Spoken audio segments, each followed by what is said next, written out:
Hello, my name is Dr. Andrea Gazaniga, and I teach in the English department at NKU, and I also teach courses in the Honors College. And today I'm going to talk to you about introductory paragraphs. So let's start with a common misperception about introductions. You've probably learned this particular model of the inverted triangle. So this inverted triangle suggests that an introduction paragraph should start general and then move slowly to something more specific, and finally ending with a thesis statement. So let's get rid of that misleading model and talk about what makes a really good introduction. It's not about starting general and getting specific, but more about starting specific and getting even more specific. So in order to understand a better model for introductory paragraphs, it'll help for us to know what the function is of an introductory paragraph. So the introductory paragraph to your essay is the reader's first impression of you and your ideas. So you want to make a good first impression. A good introduction will clearly communicate the problem or question you will address in your essay. So your reader does not want to wait until page 2, 3, 4 to find out what the issue is you are addressing in your essay. So you want to communicate the point from the start, so your reader feels invested in continuing to read and hear what you have to say.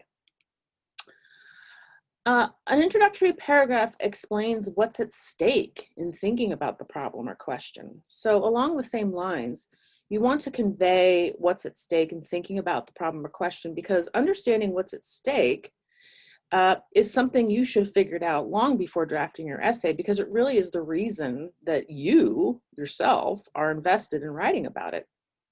So asking yourself what's at stake will actually help you formulate your claims and arguments. And then when you communicate what's at stake in thinking about your question or problem early in your essay, you're creating buy-in for your reader. So they will feel more compelled to read on if you let them know that there are real consequences in thinking about, or consequences in not thinking about, the issues that you are going to discuss.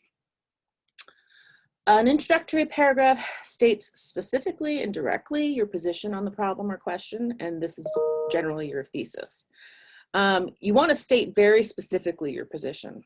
Usually introductory paragraphs end with the thesis statement, and that will anchor your entire paper. Now, one thing to note here, when you're constructing an introduction to your essay, you have to take into consideration the scope of your essay. So if you're writing a 5-page paper, then you probably only need one introductory paragraph, because you want to use the rest of the space to argue and support your thesis. If you're writing a 25-page paper, then you might spend a little bit longer fleshing out your introduction, because you have more time to do so, and to you have more space to argue your thesis. So how do you structure an introduction? There isn't really a one-size-fits-all formula, but I would encourage you, as you're working through your research and reading scholarly essays, to pay attention to how different writers approach their introductions. There will probably be some variety, and there may be some models that you think are more effective that you might want to copy or imitate. But based on a kind of general sort of consensus, effective introductions usually do the following. They present a known or accepted idea and position, and you may in that moment refer to what people have said about that idea. So this is where you are presenting what the scholarly conversation surrounding this particular idea or question is, and laying out what has been said about it before you come in and say what you are saying about it. Then you might want to present another way to approach or explain the idea or position that complicates or challenges what has been accepted. So you can present this alternative approach in terms of a problem that needs to be resolved. So if you begin by saying, here's what people have been saying about this issue, here's another way to approach it, or here's what people have been saying about this issue, here's what they haven't said, which I'm going to say. that usually is a very effective way to start discussing your own ideas. Explain what's at stake. Again, you want to make sure that your audience knows why they should care about reading what you have to say. Why does it matter? Why should they keep reading? If we accept your premise that we need to rethink an idea or position, then you need to explain what we gain in doing so. And then finally, you're going to present your resolution to the problem, which is your thesis statement.